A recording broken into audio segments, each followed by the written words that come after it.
All right, so practical Polymer. What we're trying to do here is just show you starting from scratch, well, starting from a machine that has Node.js installed on it, how do you get up and running building Polymer applications and building shareable, reusable custom elements.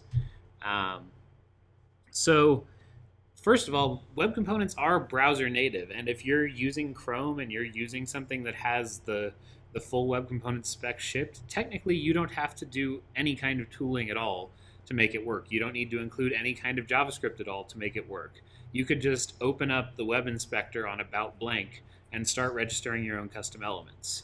Um, that being said, I don't recommend that at all at this point. First of all, only Chrome and I guess Opera, because it's blank as well, are shipping the full web component specs today. And in addition, the syntactic sugar that Polymer gives you and the advantages that you get from using some of the tools that I'm talking about today are really too big to just avoid on principle's sake. So even though you can build Polymer apps and build web components apps without any tooling, without anything at all, I don't really recommend it. So the benefits of the tooling that we're talking about tonight, first of all, package management. I think the bane of my front-end development existence for the longest time was not having an easy and reliable way to just download libraries that I wanted to use in my project. Having to go and search and like download a zip file and then read the README about which files I need to pull out of that and stick in my project. Like when I'm used to like Ruby and these other languages that have these beautiful package managers where you just install something, that was always miserable. Today we're lucky to have a variety of options, of which I'm going to talk about Bower tonight, and front-end package management is no longer just a fever dream. Performance optimization. So one of the things that Google has released along with Polymer is a tool called Vulcanize. And what Vulcanize does, so whenever you're using web components, you're going to use a lot of import links, which is a link rel equals import, and then you point it to another HTML file, which probably defines a custom element. And while that's not probably going to be much of an issue in the future when all browsers are shipping with HTTP 2.0 and it's not really very expensive to make lots of requests to the same origin server, today all of those requests start adding up. So what Vulcanize does is it actually reads the source code of your HTML. Anytime it sees a link rel import, it just inlines all the code for that right there. And then it sort of like crawls through all of your dependent imports and compacts everything down into a single page. So it's sort of like the web components equivalent of JS minification. So it's like Uglify for web components, basically. Then code generation. So we're also going to be using Yeoman, which is a sort of general purpose generator framework that's written in JavaScript but can be used for all kinds of things. As it happens, one of the leads of Yeoman is Adi Osmani, who is also on the Polymer team at Google, so the Polymer Yeoman plugin is really good. And then the final thing that you get from the benefits of tooling is if you're using the same tools that other people are using, then you have much more Googleable problems when you run into them. So, you know, if I'm using the same stack to build my Polymer app that somebody else is, you know, if there's a problem, you know, they might have run into it too. They might have blogged about it, posted it on Stack Overflow. So there's a sort of inherent benefit to having a standard way of doing things. So even if you don't love like all of these tools, there's sort of a, you know, the sum is greater than the parts effect, because by using them all together and by using them all in a way that lots of other people are, you get some sort of inherent benefits to that. So let's go through the tools. I already talked about them a little bit. And like I said, these are sort of unofficially official. So Polymer is sort of the biggest name in web components right now. It's Google's project. They're putting a lot of weight behind it and a lot of resources behind it. And it's also really great to work with. So that's sort of the unofficially official way to build things with web components. And then things like the Yeoman Polymer generator are sort of the unofficially official way to then build applications using Polymer. So none of this is prescribed. Google's not going to say this is the only way that you can do this, but it's the way that they're doing it. And so it's also the way that's sort of easiest. So you don't have to use these tools, but everything's going to go easier if you do. First of all, it's using Bower for package management. So one of the sort of unresolved things to figure out with web components is um, how to handle complex dependencies. So if I have two libraries that each depend on a third library, how web components works today is that if you do a link rel import, if you point the two link rel imports to the same URL, it's only going to load it once. So you don't have to worry about that. You could have a dozen link imports in a row. As long as they point to the same URL, that's basically just doing it once. So that's the same thing as like a require statement versus a load in some languages. But the problem is there's no real way other than having the exact same URL to do that deduplication. So if you have, if you're like loading something off of one CDN that points to the same library on one CDN, and then another CDN that has the same library on that CDN, that's actually going to load twice, which, especially because you can't register elements twice, could actually cause things to crash and burn in unhappy ways. I believe that they're working on standardized ways to fix this, but for now, the sort of unstandardized way to fix it is to use Bower. So you use Bower to install all of your packages, and then those packages all use a convention of relative URLs so that any given package is only required once.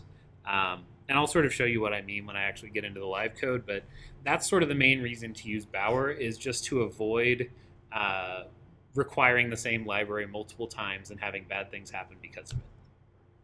So Yeoman just, yeah.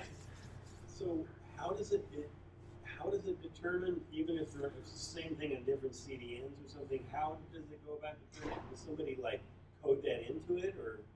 So there is no, like, other than having like the exact same URL, which could also be like different relative URLs that resolve to the same thing, there is no deduplication, and there's no way to declare things as like this is this library. So right now it's just broken if you try to load the same library twice from different locations.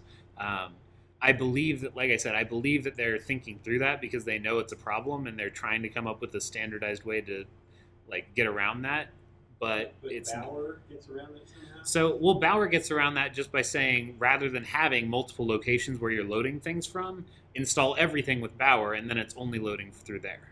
Oh, so Bower has like one place it goes to. Yeah, so like if one Bower component depends on another library, and then another one depends on that same library, that library is only installed once. Oh. And so they both reference the same file, and it only gets loaded once, and so on and so forth. That's nice. So that's the real benefit to using Bower today. Yeoman just it bootstraps and generates the code for you so that you don't have to, which like doesn't seem like a big deal. This is all stuff that you can write yourself, but like if you're using something that has a generator versus something that doesn't, it just feels nicer. It has less that you're concerned with. You don't have to worry about, okay, where am I going to put this element? Instead, it's just like, I'm going to put it wherever the framework generates it for me, because that's probably a good decision. And then it uses Grunt as its task runner. That's sort of part and parcel with Yeoman. I'm not actually a great big fan of Grunt, but I'm not a big enough not fan of it to use something else instead when Yeoman generates it for me automatically. So you certainly can swap in other things. There's nothing you can do with Grunt that you can't do otherwise. But as long as you're doing pretty vanilla stuff, Grunt will serve you just fine. Yeoman generates all that configuration for you. So if you don't need to make many changes, it's great.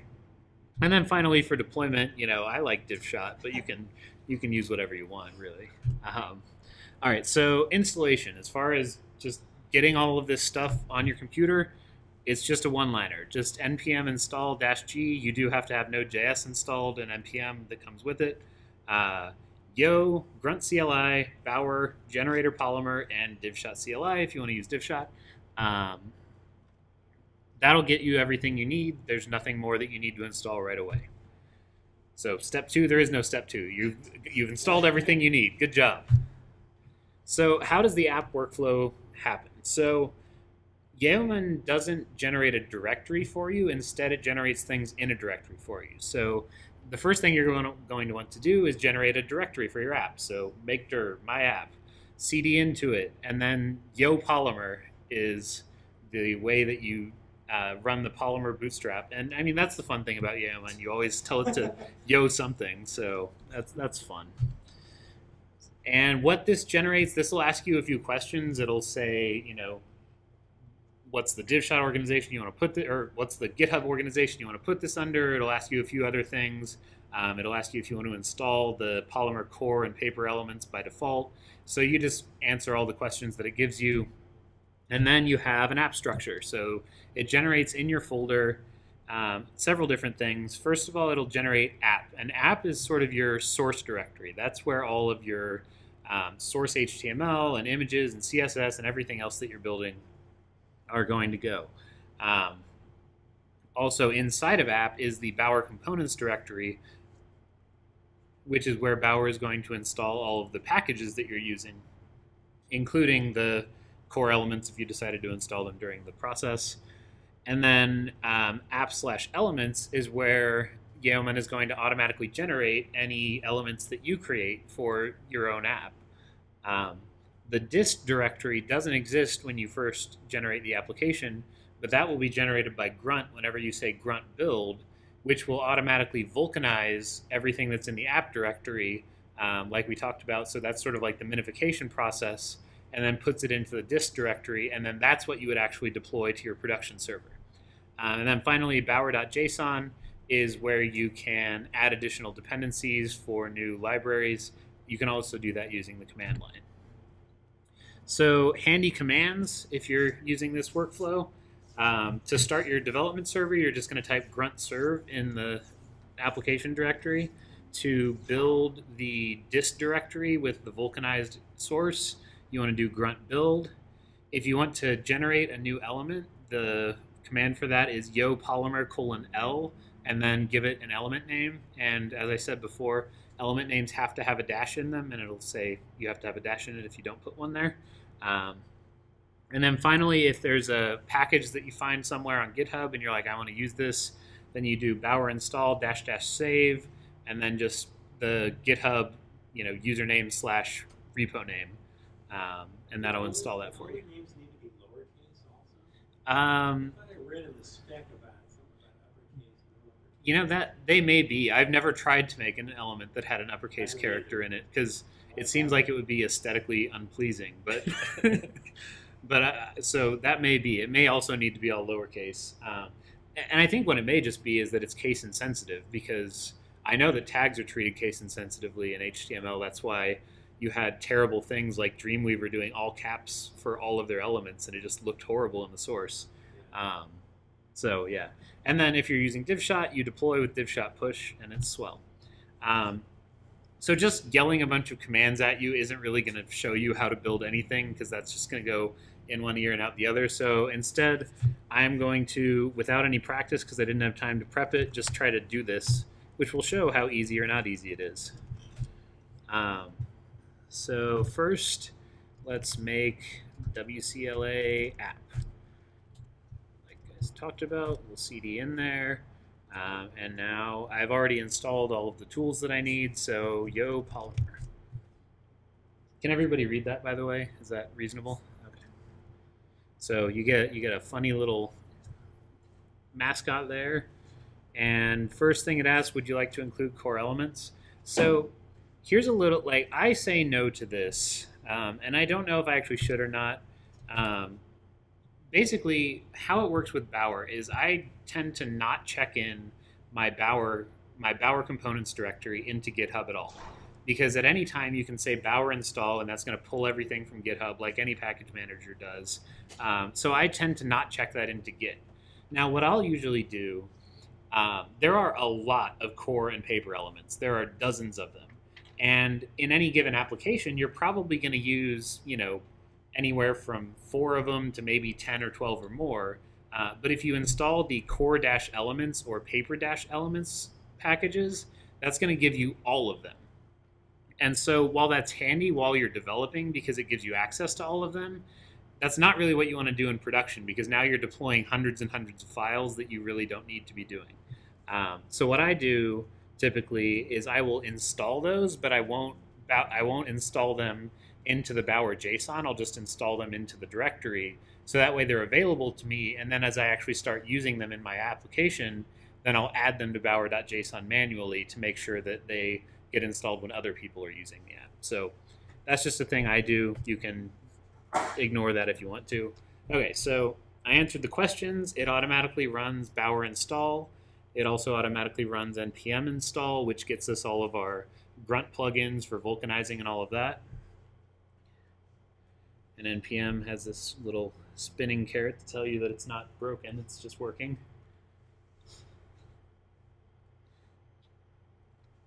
So, any questions so far while we're waiting for npm to spin? Is this just the Mac terminal, or you get some? Well, this is the Cloud9. It's just a terminal. It could be a Mac terminal or anything else, but this is actually the Cloud9 IDE, which is what I use as my primary environment since I usually work off a Chromebook. So, That's your development environment, right? yeah, this is my development environment. Yeah, this is. I mean, so what? It's funny because this is actually a DigitalOcean droplet that I am using the Cloud9 IDE to SSH into and then use as my IDE, which is a little complicated. I wrote a post on the DivShop blog about using a Chromebook for development where I talked about that more recently, and it's a bit out of scope. And NPM is finished, so I'm just going to shut up about that. Okay, so if we look at actually, let's look at it here. If we look, we now see that there is a lot of stuff here that wasn't there before. And there's an app directory that has an index.html. So theoretically, we should be able to say grunt. Oh, actually, I need to make sure that that's weird.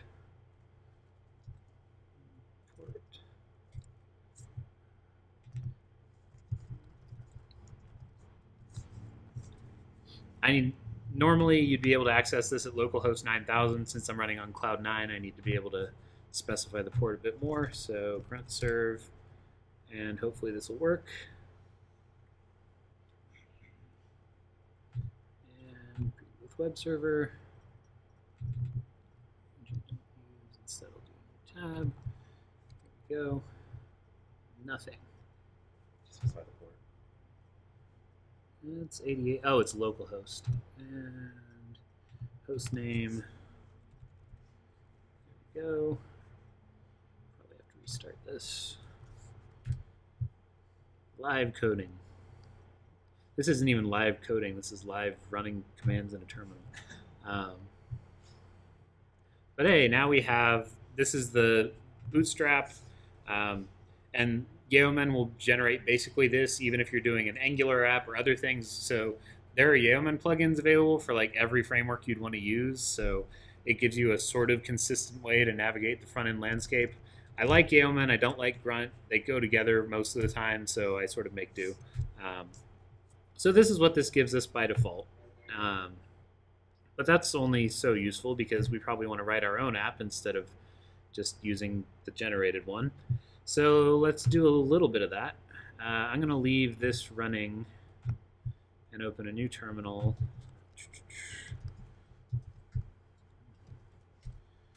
All right, so let's take a look at index.html. So here we see a bunch of stuff, including link rel import elements/elements.html, and that's how Yeoman is loading all of the custom elements that it knows about into the page. Yes, so if we look at the elements directory, we see elements/elements.html, which actually itself just links further to the yo greeting and yo list elements that have been already put in the elements folder. And we'll actually get rid of those because we don't... You don't need to specifically import Polymer. It's already done. So if you look... Oh, did they not? Oh, that's kind of weird.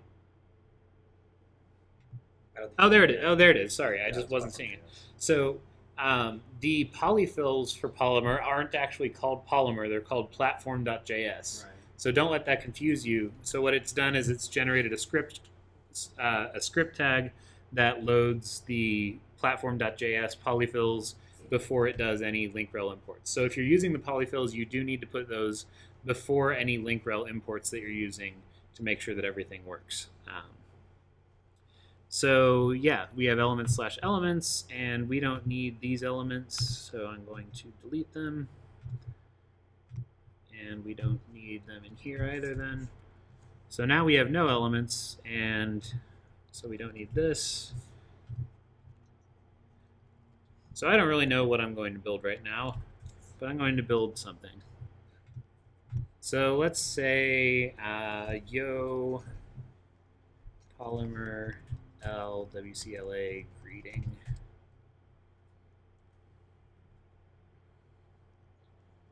No, we don't need an external CSS file. And yes, let's import it into elements. So now, if we look at the elements, we see it's generated a new folder with a WCLA greeting HTML, and this defines the boilerplate for an element.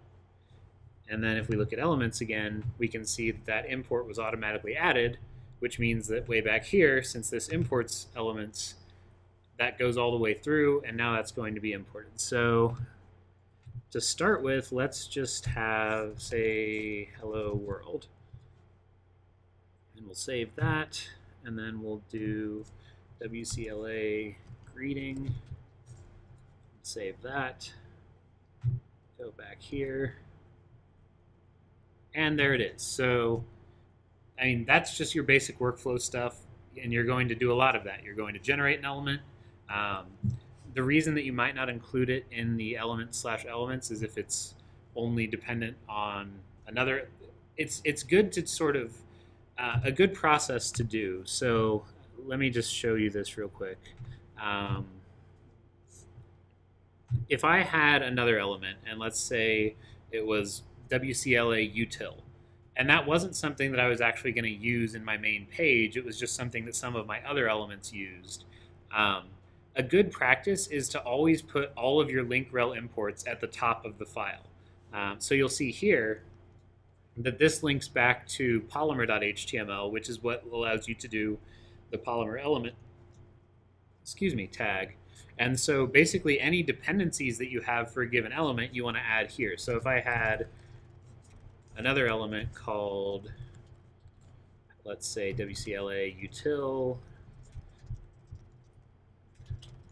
so I'd want to import that up here, and I want to do that in every file, not necessarily because you have to, because once it's imported once, then it's going to work everywhere, but just because this makes everything really safe. If I decide, that I don't want to use this file anymore, but there's another file that depended on this, and I didn't have the import tag, so if I delete this file, then all of a sudden everything's breaking, and I don't know why. Whereas if you explicitly import everything in every file, so if all of the dependencies are listed out at the top, then you know that everything is going to, load properly in the proper order, and you're not going to have issues with that.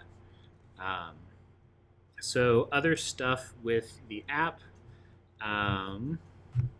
let's just do a tiny little bit of Polymer. So let's have a name attribute here, and let's have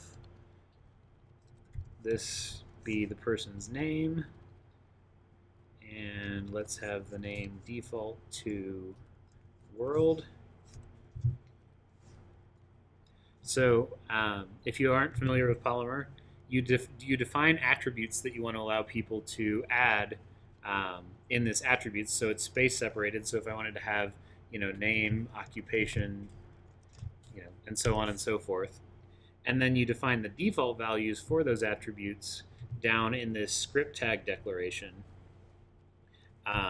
by just putting the attribute name and then giving it a value. There's various ways to do this. You can also, but I'm not going to get into those. Those are we're just trying to get the workflow down here. So we'll start with the default name of world, but let's change this to name equals web components LA. Save that.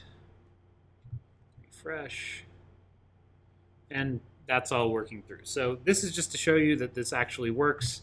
And I mean, this is the basic sort of app workflow. And what you're going to do is you're going to, start from index, and you're going to start building elements. And you'll find your own sort of flow for this, but a lot of the time I'll sort of I'll end up with basically a big wrapper element that would be something like WCLA app. And that's mostly because you're going to have some data that you want to share between a lot of different parts of your app. And so it can be nice to sort of have a top level wrapper that you can share that in. But there are lots of different ways to build Polymer apps. I'm not necessarily here to tell you, the best way to build a Polymer app, just to show you the general tools for getting started here. So does this all make sense to this point? Does anyone have questions? Does this seem fairly straightforward at least? So now you have placed a Polymer tag in the beginning of the, I would say the code. But suppose I just want a small div to be polymerized.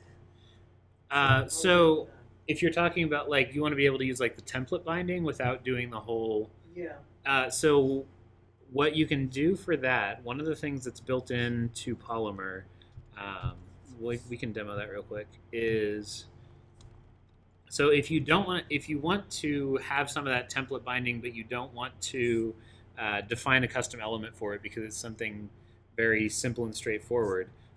Well, there's two ways. One, you could just define a Polymer element with no script.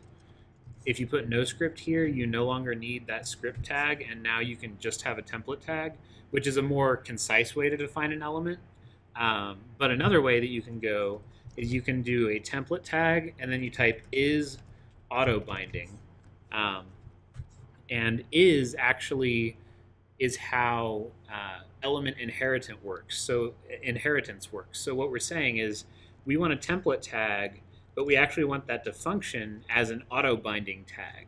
And the auto binding tag is something that Polymer just ships with by default to give you this capability. But if you go back to last month, I had a presentation on inheritance and web components that'll go more into detail about when and how you might want to use this. But anyway, so now if I say hello name, what you're going to see if I save and run this is nothing. I don't have a value for name because I haven't actually specified anything here. And the way to specify that, no. So it is. You can tell that it's actually processing it. Whoops. And I got to find my way back. There we go. You can tell that it's actually processing because it has hello, comma, and then nothing there. So the curly braces are being processed. It's just that we don't have a value set for name, so nothing's showing up.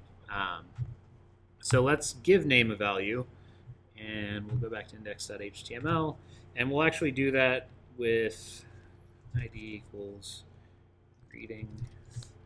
We're going to actually do this with just plain JavaScript. So document.get element by id greeting dot name equals, oh, you're right, greeting. And if I remember correctly, just setting properties on the template element is actually going to do that binding. So that's how the auto binding template works. So if I refresh this again, there we go. Hello Web Components LA. So this is a way that you can just, if you want to just have a template, you don't want to write a whole custom element for it, you can just do an auto binding template. This also works really great if you're trying to write a demo for an element that you've wrote, because usually elements are meant to be used together, and this sort of gives you a context to use them in.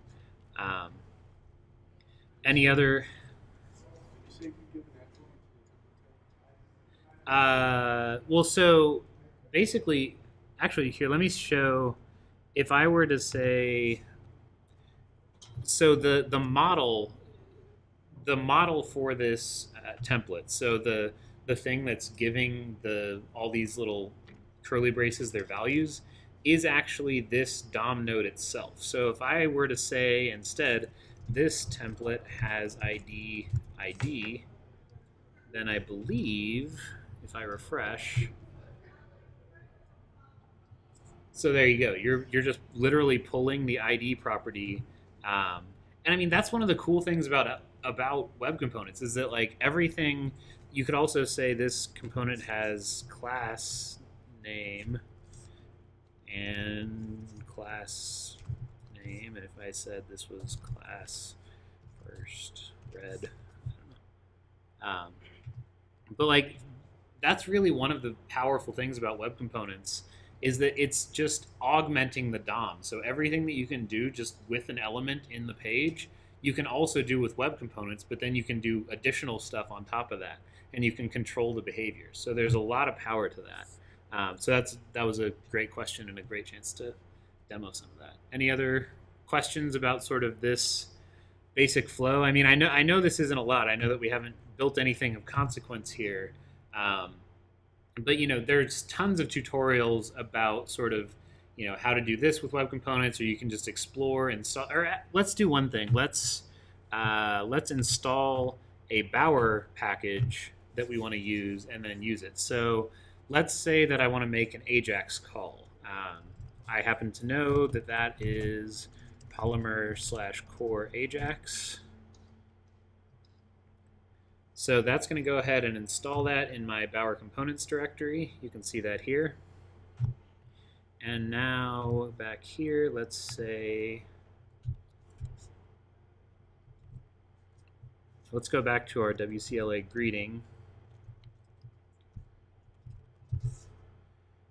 I actually don't really know what I'm doing, what I'm going to do here, but we'll do something.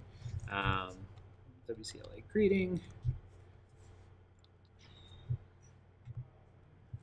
Then inside this, I'm going to use the GitHub API because it's the one that I know that supports cores and you can just call to publicly. So in my template, first I'm going to add the import. So link rel import and href Bower components/core Ajax.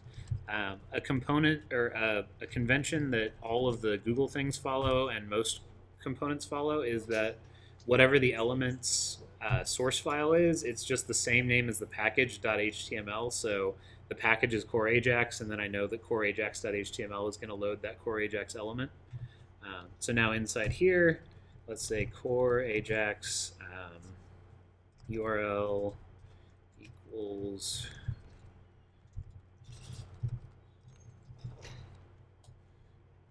handle as. So this is sort of some of that weird stuff where I am declaratively making an Ajax call, which is weird the first time that you think about it. I'm going to add user up here. And I'm going to add an auto to this to make it automatically run on start. And now let's say user.name instead. And that was a lot of coding without checking anything, but there it goes. So this actually made a call to the GitHub API, pulled down my user profile, parsed the JSON from that, stuck it onto my element, which I was then able to use seamlessly in my model. And I mean, that took all of like 1 minute to code. And so like once you start understanding sort of the capabilities of some of the built-in elements and how to string them together with your own things, this gets really powerful really fast, and it lets you build really responsive interactive interfaces really fast as well. So I think that that's probably a decent sort of cutoff point for the application portion of this. Does anybody have other questions before I move on to shipping reusable code? We should inspect it to show up the shadow DOM. Sure, we can do that. So pulling up the web inspector. Oh, no, Mac. I just did something terrible. Cancel.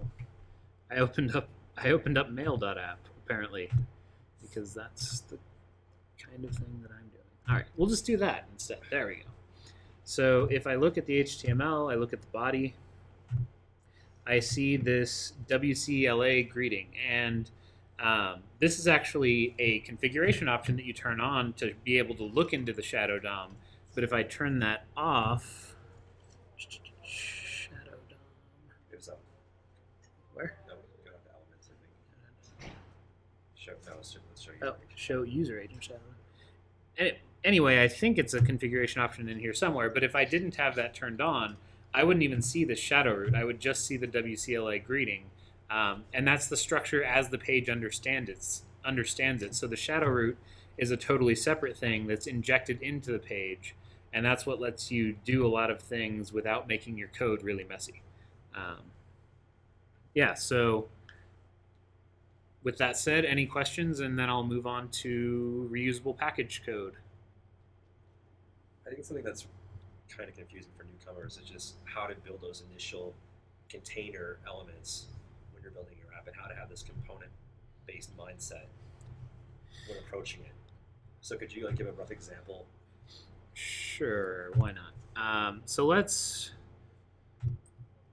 we're gonna do a little bit of. You can just do it right there to show So what Jake's talking about is it can be kind of hard to understand when you're building it, the relationship between elements, because Polymer gives you this nice little world of bound data where you can.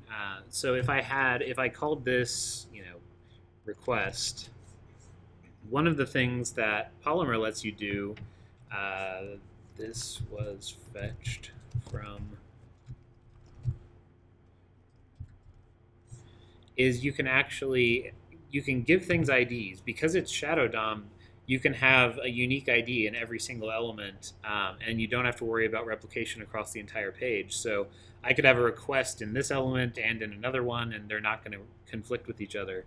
And Polymer gives you this nice little dollar accessor that lets you access any ID'd element directly, and you can do this from JavaScript. So if I had I thought maybe you had a little jQuery. That's part of. No, this is part of Polymer. So in Polymer, this $$ is basically a shorthand syntax that gives you access to any of your named elements, anything that you've given an ID. So here I say $.request.url, and if you're in the JavaScript portion, you'd say this $. And then the ID. And if I reload here, then you can see that pulled the information directly from that core Ajax element, and that applies, obviously not just to this, but to any element type.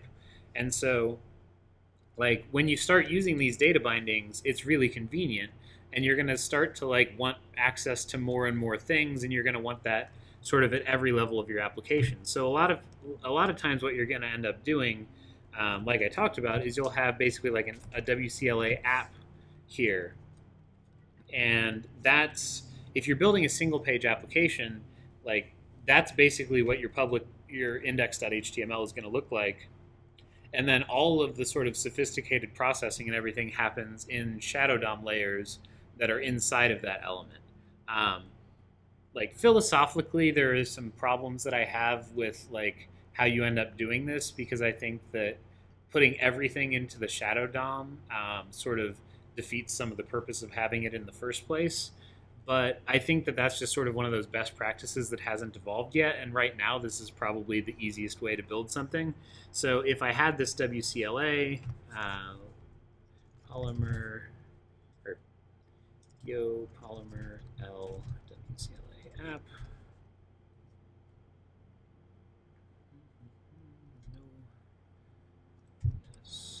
okay. So now I have a WCLA app.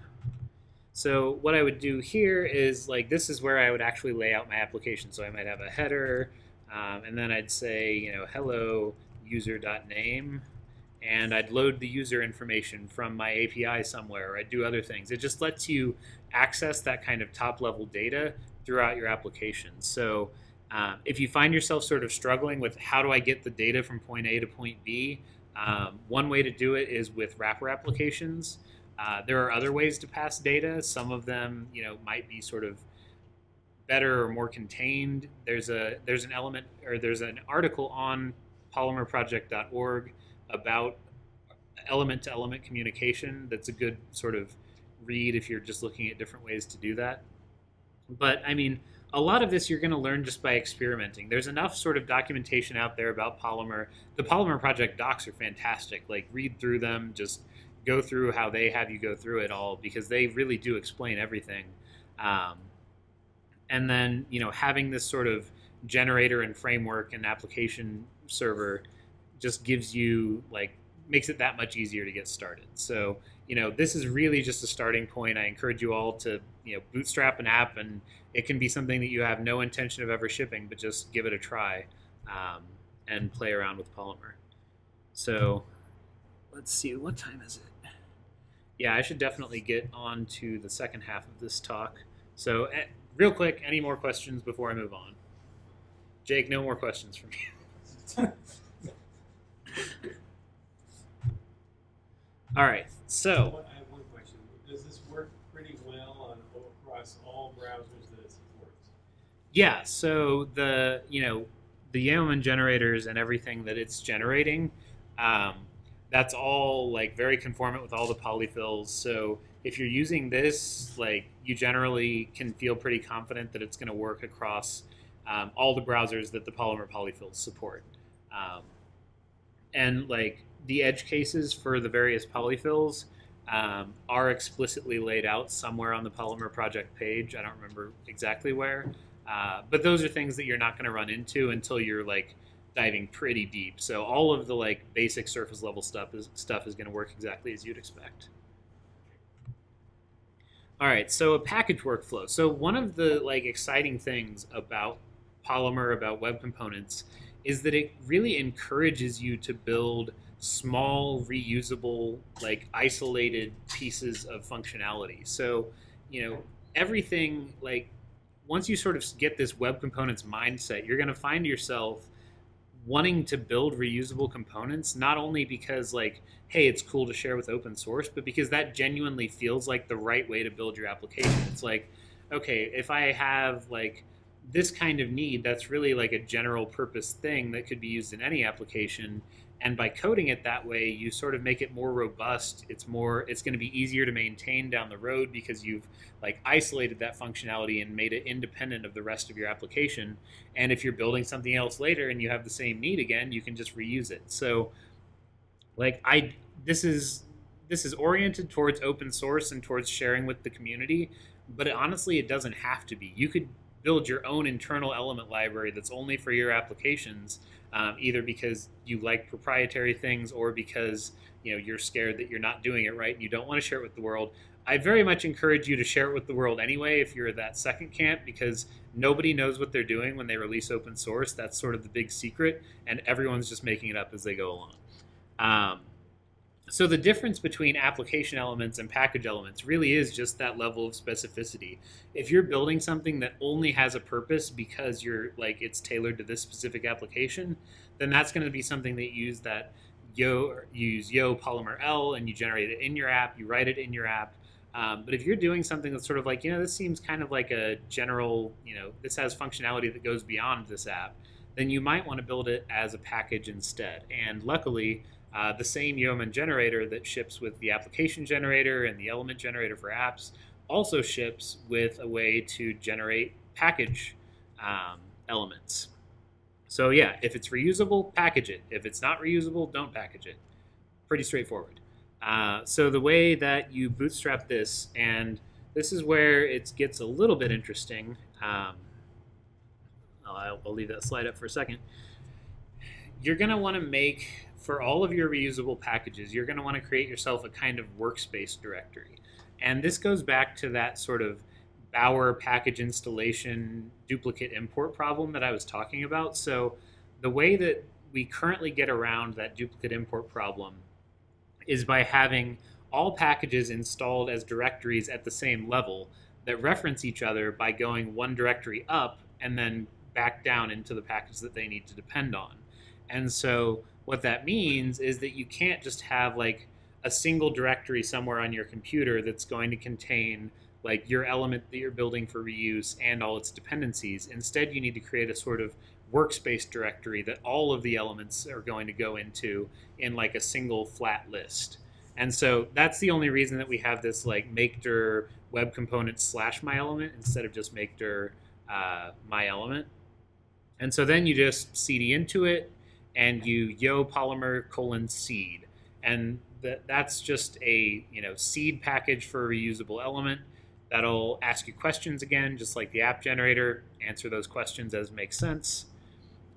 And the Bower gotcha is just what I've been talking about. So um, in this generated element, you can actually specify where Bower installs things, and these elements are specified that Bower should actually install things in their parent directory.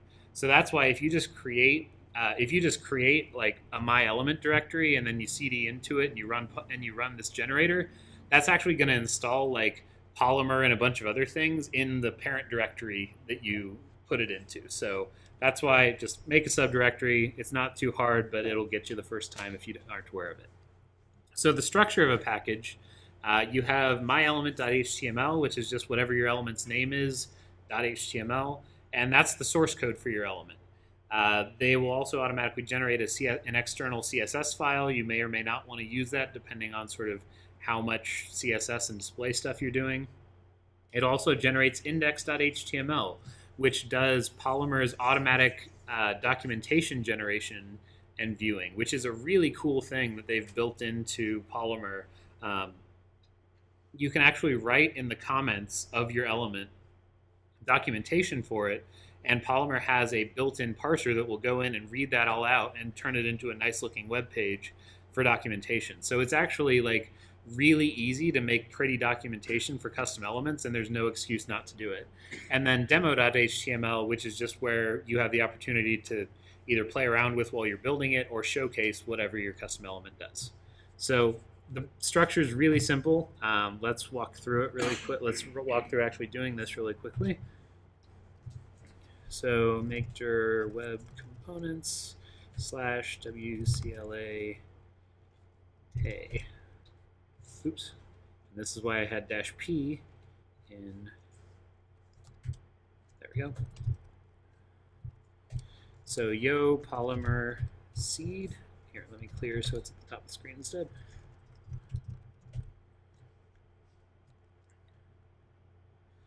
And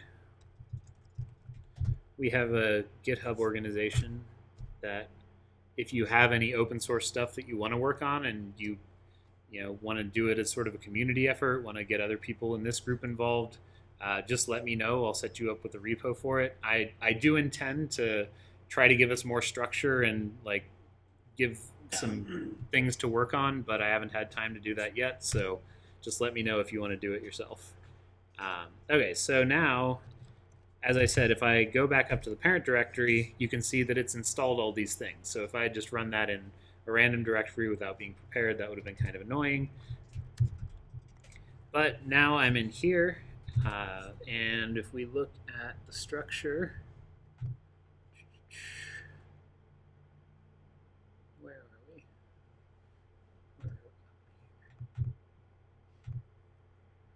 So if we look at the structure, like I said, we have index.html, demo.html, WCLA hey.html, and that's pretty much it. So there's no like grunt serve or anything in here. You're sort of on your own for that. I'm going to use Superstatic, which is DivShot's node-based static web server, to serve up the parent directory, which is another gotcha. While you're developing and working on this, you're actually going to want to have a static web server running in the parent directory so that all of those dependencies are available for you to play with. So Superstatic, port 8080, host. And it's going to fail because I have grunt running still. Try that again. Okay. So now if I go to /WCLA hey, so this is what's available just from the generator, and this is that documentation I talked about. So like this is a pretty nice looking page, and it's all gives you a nice summary. It breaks out attributes, properties, events, and methods. And let's take a look at the source to see how that actually is happening. So if we look at here, you see I just have a comment that defines some metadata and gives the basic summary and things like that. Further down, I have JavaScript comments that are defining attributes, properties, methods, so on and so forth. So, I mean, this seed gives you quite a bit, but that's kind of nice because it gives you like, oh, here's like sort of the general structure. that I have to work with, and you can just slice away all the things that you're not using and end up with whatever you actually want it to do. So let's say that I want to basically recreate that functionality that I was doing before, where I'm saying hello to a GitHub user that I'm pulling their information from. So I'm going to go back. Polymer generates all that doc code with the, it looks like Java doc. Yeah, it's very similar to like Java docs. So what you actually see, that's actually part of core component page, which is, if I go to this index.html, you'll see it's not like all that documentation is actually there. They just have this core component page element, which is actually built to go like look for this file, parse the text of it to pull out those comments, and then display that nicely. And you can actually like dig through the source for that and see how they did it, but you don't need to. That's sort of the beauty of web components. You can just rely that this just works, and that's pretty nice to have. I'm actually not sure how they know which HTML file to load by default. That's kind of magical. But anyway, so if we're going to build something that pulls from the GitHub API, we're going to need that. We're going to need core Ajax again. So I'll go to my WCLA hey, and I'll do bower install save, bower install save polymer/core Ajax. And what you'll see is that this is actually installed not in the directory, but in the parent directory, like I talked about.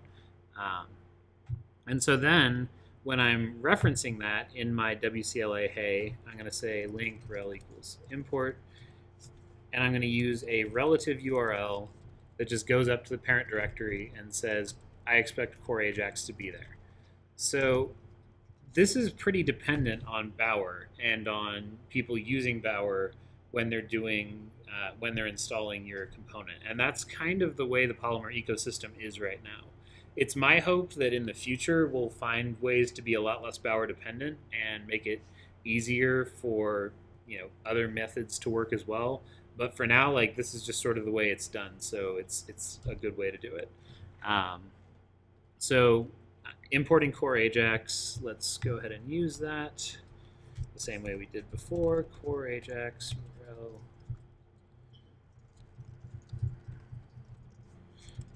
Let's say name. Let's make the URL dynamic.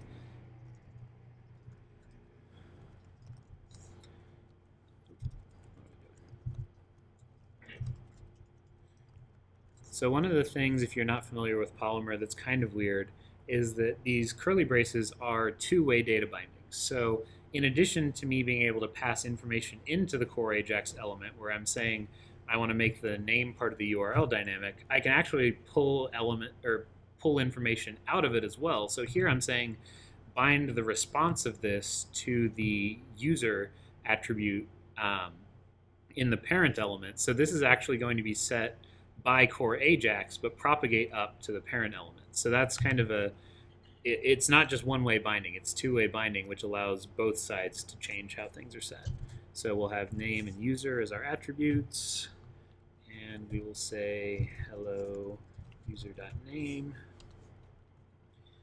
And we don't really need any of this. So then how are we going to demo that? Let's open up the demo, and we would demo this by saying name equals, I'll put my name in as an example. And so now if I load up, if I did all this right the first time, there it is. So hello, Michael Bly. And this is all built in a way that's consistent with how you package things up. And the great thing about Bower is that it's very sort of easy to integrate with. All you have to do is push this to a GitHub repo somewhere, and then anyone will be able to install it by just saying Bower install and then pointing to that GitHub repo. You can also declare it as a package, so you can register it as a package with the Bower package registry. Then you don't need to have a slash in the install. Then that'll also automatically be picked up by websites like component.kitchen, which just scans the Bower registry for anything tagged web-components, I think, and tries to give you information about those. So if you're looking for reusable components, this is a lot of them, and you can play around with those. And so this is the stuff sort of beyond just the basic Polymer stuff. And this isn't like some centralized controlled registry. This is just anything that's on Bower that's tagged web components. So it's sort of use at your own risk, but that also means that there's a lot of stuff out there and some of it's really good. So you too could have something in the component kitchen if you just make it using these tools and push it up to GitHub. There's customelements.io. And there's, yes, if you want a more curated experience, customelements.io, which was actually built by Zeno Rocha, who just moved to LA, couldn't make it to this one, but will be at the next one. He's also one of the authors of webcomponents.org. So next month, fingers crossed, I won't be the only one talking. There will be somebody else. And they'll have things that I'm excited to learn about. So make sure you come back next month. But yeah, so that's sort of how you build reusable elements. And then if you want to, use this in your application, you'd install it the same way you'd install any other Bower package. One of the things that Bower does is it lets you link a package. Let me actually show you that real quick because it's really useful, like while you're in development. So if I'm in the terminal here, I could say Bower link. And so what this does is this actually creates a symlink to this directory. And if I were to be in my WCLA app, let me go back to that. And I were to say Bower link WCLA hey, I think that'll work. Yeah, so this is actually creating a symlink so that in my Bower components directory, I have WCLA hey, which actually points to that other directory. So if I'm like working on a reusable component, but I want to be using it inside an application while I'm working on it, you can use this Bower link to like make that available. So now it's going to work in my app while I'm like, I can make changes in either directory as I'm sort of developing and working on it, and I'll be able to do that without having to like push to Git and then reinstall it and push to Git and reinstall it. So that's just a handy thing if you're building reusable things while you're building an app. So yeah, that's pretty much it. Any questions about anything related to this talk or not? I think I've talked everyone's ears off enough. So if you made a mistake, it just not show you. Yes, so it would potentially show a JavaScript error, and potentially the entire page would not load. Now it depends on the mistake. Some things you'll cause just like a specific element not to load. Other things might crash the entire page. I mean, just like building a JavaScript app, just sort of where the error happens kind of matters as to how much it wrecks. But yeah, you'll definitely know if something's not working. And one thing that can kind of trip you up is sometimes an error will happen that will cause an element not to get registered, and then everything like might appear more or less normal, but something's wrong. One way to check that is if you inspect the element on the page and there's no shadow DOM attached to it, that means that it probably didn't get registered properly, and maybe you have a typo in a import link somewhere or something like that. Yeah. I mean, I think the debugging tools need some work still, especially because of the polyfill. Like some of the error traces are really hard to track down exactly where you went wrong, which is why things like always putting the links at the top of the file, like making sure that that's in every file, like those kind of conventions keep you safe from silly mistakes. Are there any testing frameworks that are kind of So because this is all just like native DOM stuff, you can actually use like any framework that you've done like JavaScript HTML testing with before. I know that very recently, I haven't had a chance to, the Polymer seed generator now ships with Polymer test tools, which I honestly haven't had time to explore yet. This is something that was added like within the last 2 or 3 weeks anyway, and I don't know what all that offers, but it looks like they're trying to, offer better tooling and better things for testing. So if anyone wants to dive into that and then give a talk at a future one about how that works so that I don't have to learn it myself, that would be fantastic.